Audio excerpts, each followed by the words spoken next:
Changing your engine air filter is a simple, routine job. But you know why it's important to do it? Your engine needs clean air for proper combustion. Otherwise, your power and fuel efficiency will suffer.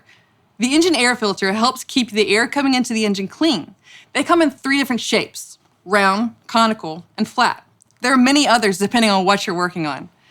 The shape usually determines the air intake performance. For example, round filters are usually found in classic cars, where conical-shaped filters are perfect for performance vehicles. But your typical car has a flat engine filter, like this one.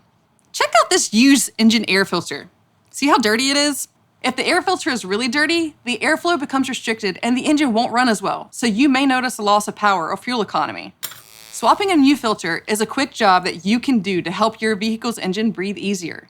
Check the air filter as part of your regular maintenance, whenever you're checking anything else under the hood. Most manufacturers recommend replacing it every 12 months or 12,000 miles. You can find the right engine air filter for your vehicle at your local AutoZone. Check out more helpful how-tos on our YouTube channel and be sure to like and subscribe. Thanks for watching.